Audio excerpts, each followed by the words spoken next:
The juggernaut double feature cultural phenomenon that is Barbenheimer is finally complete. The most unique marketing campaign of all time, and just a bizarre, odd double feature for us all to watch on one day. One very long 5-hour day. I'm finally here, a week too late, admittedly, to talk Oppenheimer, the second part of the Barbenheimer experience. Oppenheimer is a masterpiece. There's no way around it. It is such a shockingly powerful, excellent, overwhelming experience. It is just like one of the most devastating, full-on films I have ever seen. It is just so perfectly crafted. Christopher Nolan has taken a film that I would usually not be interested in, a very long 3-hour biopic where it is just men talking in rooms, just scientists asking other scientists, or politicians asking scientists, scientists asking politicians. Sometimes there's a general in there, and they're all just sitting in rooms asking each other questions, and there is no, kind of in the generic sense, action. Like, there is still stakes and emotion, and it feels action-packed in the way it's structured and presented. But this movie, it's just men in rooms. There's maybe 15-20 minutes around the actual Trinity test, which I suppose you could call action, but it feels more like a horror film at that point. But the film is just men sitting in rooms talking, and everything about this film, I feel like if any other director, like if I saw this on Netflix, just some guy made a biopic type film, I would get 15 minutes in and be like, I don't know.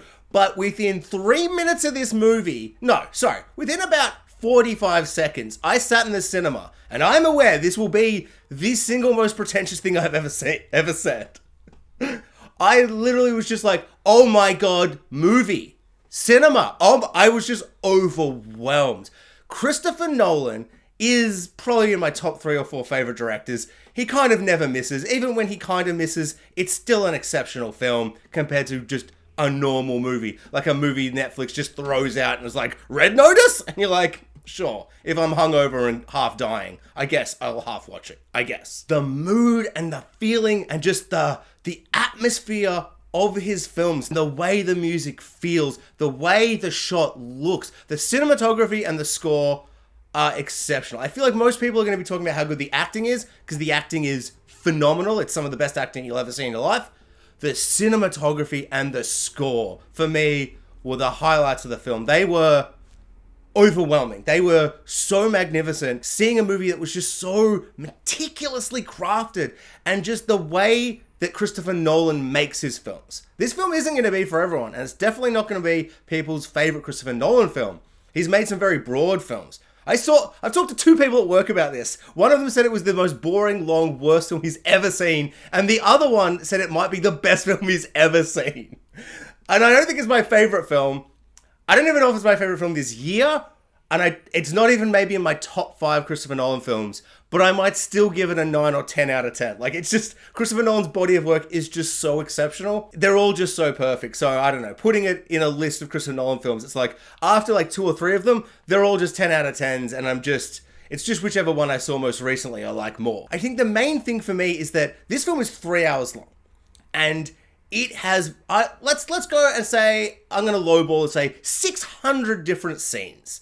Or maybe 80 to 100 scenes, but because it's cut and it's non-linear and it's moving back and forth and it's just going do between 4 or 5 different timelines over decades, and it's just mixing and chopping and snapping between all these things, we get 600, 700 different scenes, just quick fire, rapid fire, just move and move and move. The film's momentum and pacing is it's just filled with so much adrenaline, and it feels chaotic, but so perfectly structured that the chaos and the building tension and excitement and dread that's building and building and building as we slowly build up to the Trinity test, it's overwhelming.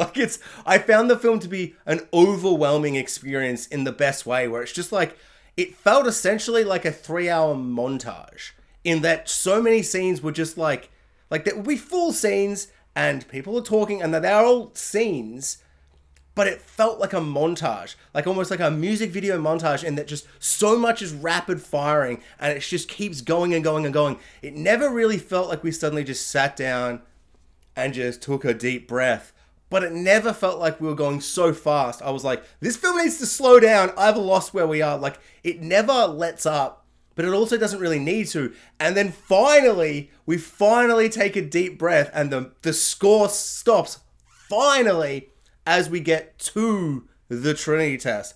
And the way the score is just it's so electric and powerful, and it's just going and going and going. It has just so much feeling of just movement and just power, and it's so exciting. And then it just drops, and it disappears entirely from the film as the bomb goes off. And then we get like the real world effects of a bomb going off 10 miles away or wherever it is. And it's just silence, and everyone's just like, and they're just breathing, and it's such a shockingly amazing build up and then payoff. And I think what really highlights it is that the score essentially doesn't stop. It doesn't let out. Ludwig Göransson, I want to say, Mr. Ludwig. I know him pretty personally because I listen to his music too much. Let's just call him Ludwig. Ever since Mandalorian, and then with Tenet, which I feel like my favorite part of Tenet is the soundtrack. It's so good. He's such an exciting new composer. And like, I knew this, like, the soundtrack would be great. Christopher Nolan doesn't have a bad soundtrack. But Hans Zimmer, one of the greatest of all time. So it's like, can Ludwig kind of live up to it? Will he be as good? Will we kind of wish Dune came out at a different time so Hans Zimmer could do both? No. Thank God he's off doing Dune, making his most unique sounds of all time. Ludwig it's phenomenal. It's like the best score I've ever heard. It's so amazing, and it's over so much dialogue, but it never kind of takes away from it. It just adds so much. I found the score to be the highlight of the film. Another thing I absolutely loved in this film was in the first act of the film, Cillian Murphy's Oppenheimer would like... Cillian or Killian, I'm probably going to say either or, I don't know what his name is, but he's having these kind of like visions, these like ideas of what is happening when he's splitting the atoms, particles, neutrons? I'm not really sure what's going on. I'm a very simple man. I don't understand anything, particularly science things, which also a testament to the film. This film is just scientists saying scientist words, and yet because of like the acting and like, it's like when you watch a politics thing, or it reminds me of like The West Wing, where it'd be like, they're saying things about politics, and I'm like, I don't know what they're saying, but I can get from how I'm meant to feel due to the acting, or just the looks they're giving, or just the way the script kind of moves. I know how I'm meant to feel in a scene. Like, they go, oh my God, we did this with 2 atoms, we split them, and I'm like, I know how I'm meant to feel because of how the film is like presented and crafted. Whereas if someone paused the film at any point in the entire 3 hours and went, explain what they just said, like what it actually means, I'd be like, I don't even know. I don't even know if they're real words. Half the script is literally gibberish to me, and yet I've never been more captivated. I mean, I have been, but for something like this, I can't remember the last time I cared so much about things that I literally didn't understand whatsoever. And so Oppenheimer has these visions, I guess that they're all like ideas of what it's going to be, and they are close-up, extreme micro close-ups of these colorful explosions and just sounds and lights and just things happening and exploding and reacting and kind of going off each other.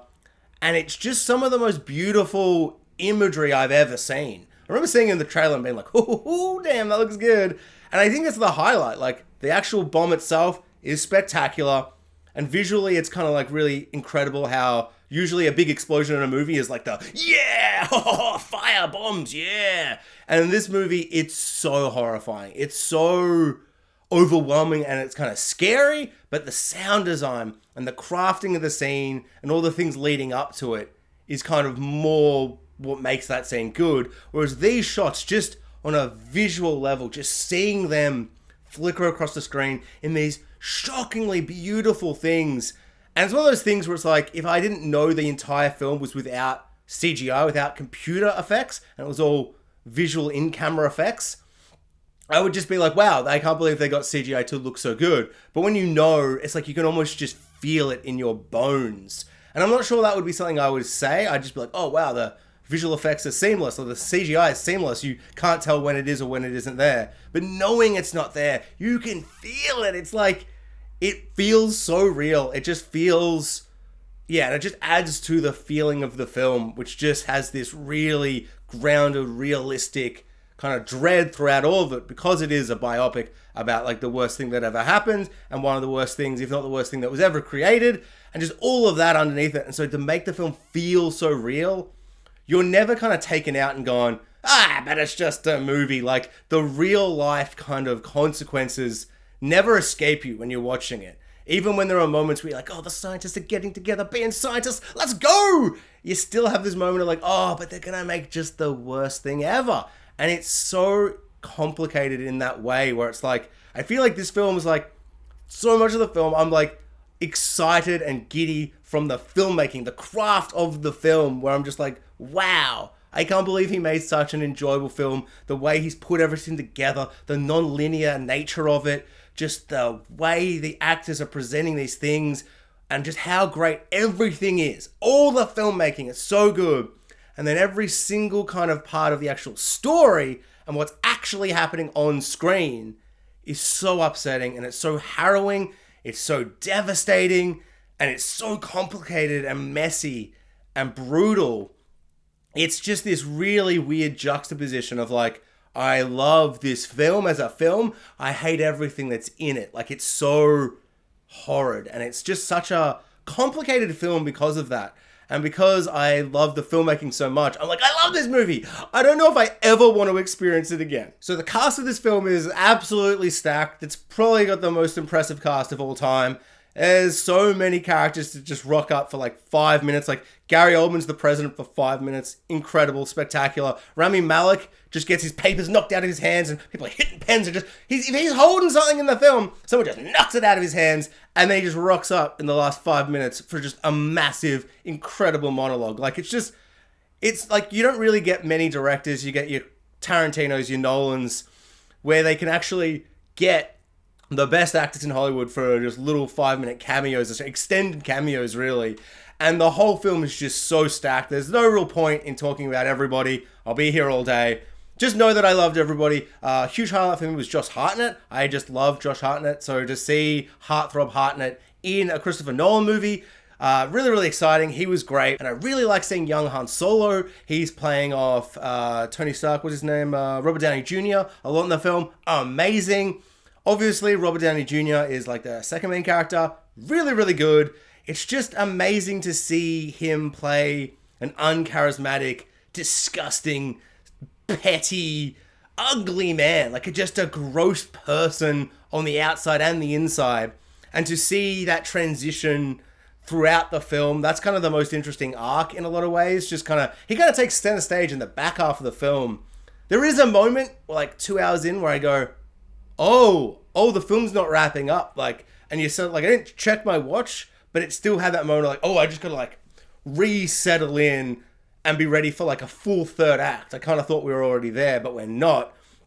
And not to say that I felt like it was overly long, but there was just a moment where I had to reshuffle my calibration of like what I thought the film was actually gonna be. Because the film is very much Oppenheimer, not just the Trinity test. Like, there's a reason it's called Oppenheimer and not the man who made the bomb, or some kind of thing about the bomb more specifically.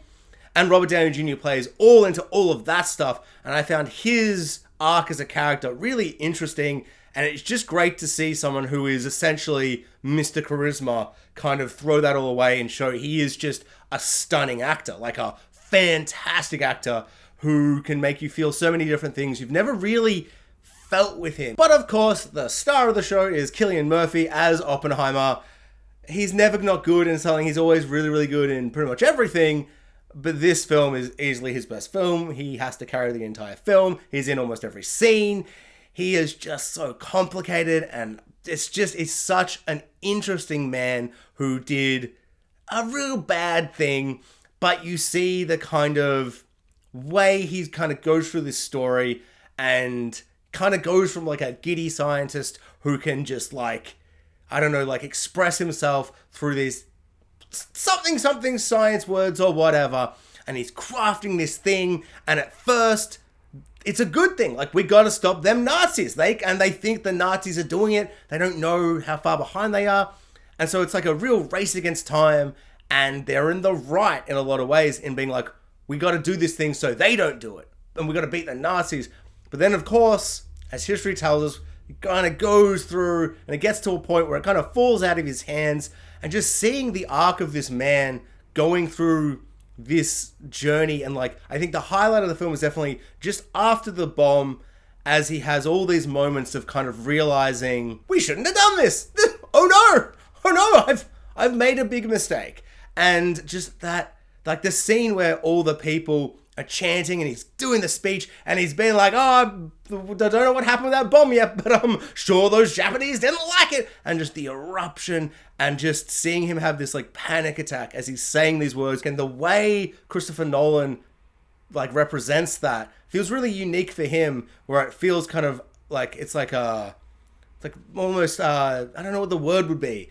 Like maybe magic realism would be the thing, where it's like all the lights are flashing and he's getting these visions of the bomb. He's stepping in carcasses, he's seeing the flesh rip off people, and just that blinding, overexposed light that just, and the shaking of the walls behind him, and just having these kind of intense panic attack kind of moments, I felt was so powerful. And kind of, I feel like all of that kind of was such a good payoff for the first 2 hours, which was essentially a man being like, science, we're going to do something with science. I just loved how it felt like they had the most pure intentions at first. I mean, yes, they're always aiming to create this big bomb, and bomb's never a good thing, but just the way that, like, at first, at a certain point during the war, they got to beat the Nazis. The Nazis really did suck.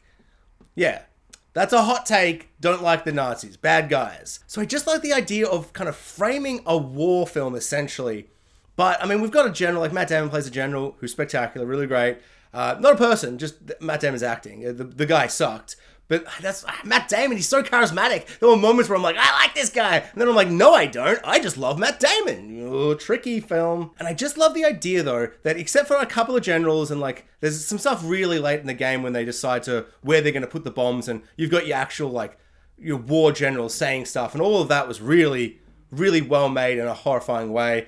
Just so matter of fact, and like, just we're going to drop the bombs here and here. Not here, me and my wife went there. Quite delightful. And some really horrible, intense, amazing moments with some generals and war people. But for the most part, for like 85% of this movie, it's scientists doing science. And they're excited to make science. And they're excited to kind of push science. And yes, there's a couple of characters here or there, like Kenneth Branagh. Kenneth Branagh. What can't he do? Nothing. Literally nothing. That man is the best. And he's like, at one point, he's like, I don't want to be a part of this. Oh, wait, was it him?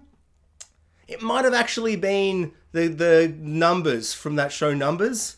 You know, when cop shows were like, we got to have this weird guy who's like, I do cop stuff, but with a gimmick. And his gimmick was Numbers? So either Kenneth Branagh's character or the titular Numbers guy from Numbers, one of them is like, hey, I don't want the last 30 years of science and physics and whatever, nuclear atoms or whatever. I don't want all that science to just lead to us making the worst thing ever. So there are little moments in that, but a lot of it is like scientists running on boards and being like, oh, we've got to do this science, we've got to do this science. And it's just giddy scientists excited to make science, and they're striving for this thing for, at a certain point, up until a certain point, for the greater good, despite how much kind of horror it will cause, which is kind of a great like undercurrent of, even when they're giddy and excited and they're like, we figured out, like at one point he's like, it's impossible, I did calculations on a board or whatever, and one guy's like, I just did it in the other room, and he's like, oh my god, and it's so exciting. Like, you know, like the text on screen is exciting, you're excited for these scientists, but the subtext is like, but this doesn't end good, it's all bad. And I just love that contrast of like, there are so many moments of just like scientists figuring stuff out, and it's great to see men who love to do math or whatever do exciting math, and it's exciting on that level. But just there's just this thing in your soul, in like the bottom of your stomach, where you're just like, oh no, these men love math, but math ends the world. Maybe that's pretty much what Einstein said at the end. He's like, I love math, but we shouldn't have done math. And Oppenheimer's like, oh my god, we did too much math, we killed the world with math. Maybe at some point in the future. And it's such a great line to end the movie on, Because you just sit there being like, oh my god, they have so many bombs. They made so many bombs because this one bomb. Oh, this guy, he loved math too much. What I'm saying is the message I got from this movie is math is bad. Another thing I really loved in this movie, and whilst I think she doesn't get that much screen time, and with a 3-hour movie, it always feels weird when someone kind of gets underdeveloped. But I think that's kind of how they're structuring it in that way, where it's just a moment in his life, a part of his life. And that is Florence Pugh's character. I love her and everything. She's great in this. But the thing that I really liked about her character was that she's playing a communist in the movie. And so people don't like that. They don't like all of Oppenheimer's communist past and all this stuff, all of that. Like, what I found really interesting as well in this film was how much was about them making a bomb to fight Nazis. But there is so much stuff about communism and like the McCarthy stuff and all of that stuff that, because it's non-linear, it's over the whole film as well.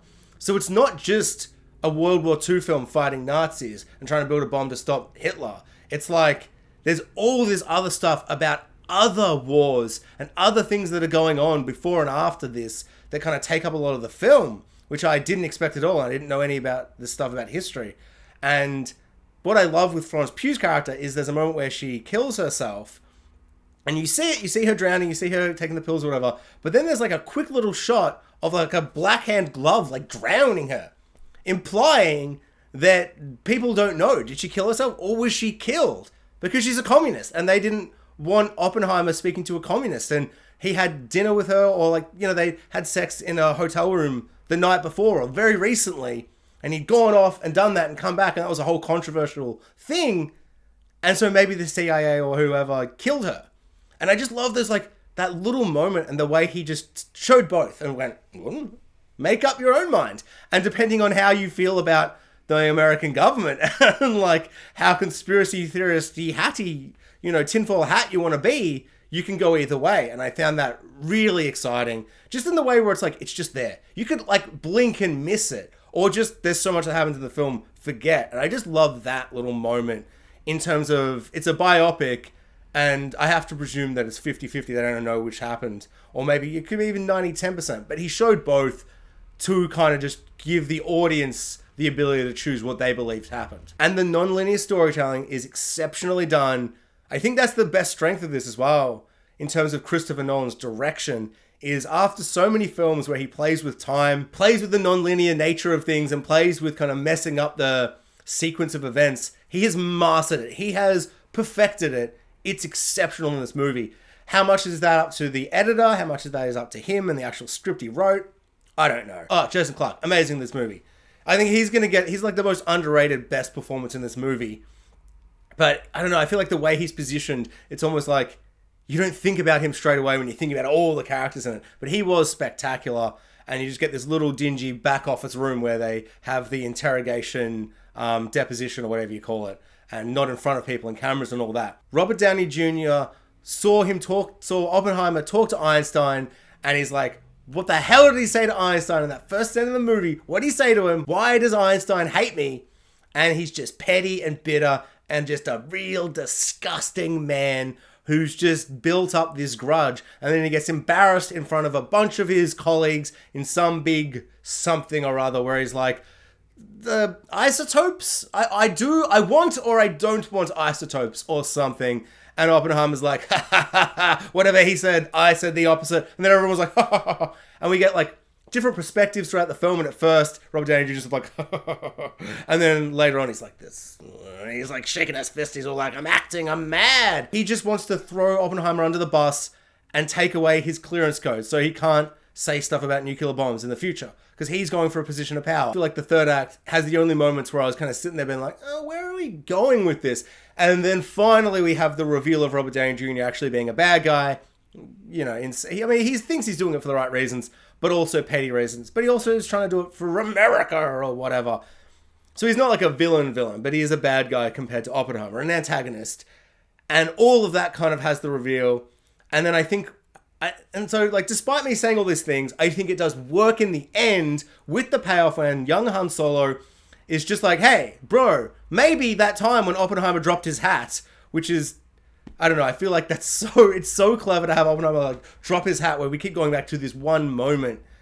And you never get lost with the film, but the way the film kind of cuts to people and it will say something where it's like, Well, we're talking about this one guy, and it just has a shot of them quickly from another scene. You go, oh, it's that guy. It's Dane DeHaan. Oh, it's Casey Affleck they're talking about, or whatever, because everyone's in this movie. And so it keeps cutting back to Einstein, the time he dropped his hat, and they had a conversation. And then right at the end, young Han Solo was like, hey, Robert Downey Jr., maybe you're just a petty, self-absorbed idiot. And they were talking about something that just had nothing to do with you. Maybe they were talking about something important. And it cuts to them, and they are having just this incredibly dense, intense conversation about the nature of the chain reaction of the bomb, and the fact that they did think they were going to erupt or ignite like the atmosphere and just destroy the entire world, which is like the biggest fact I didn't know about the nuclear bombs, that was even a 0.1% chance. That's so intense. That's so really upsetting.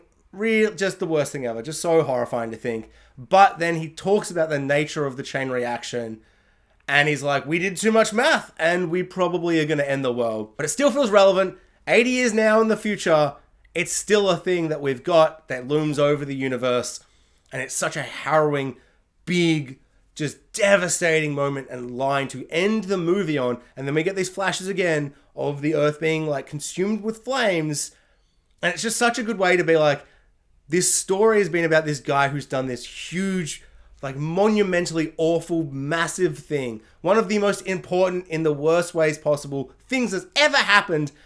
But then also this guy was just dealing with this petty, nothing guy who thought when they were having this monumental conversation was talking shit about him and telling Einstein this guy sucks. But Einstein just wasn't thinking about him. So he didn't look at him because this guy is nothing. And because he's so self-absorbed. And so much of the film is about this guy who misunderstood this moment and was just so in his own world. And just that contrast of this genius and this petty, disgusting nothing guy underneath him. And you cast Robert Downey Jr. as that guy. It was such a good way to end the movie. And it makes that third act, which at a certain point I'm like, oh, what are we doing here? It just pays off so well. It's like one of the best ends to a movie ever. It's so powerful. This movie's pretty good.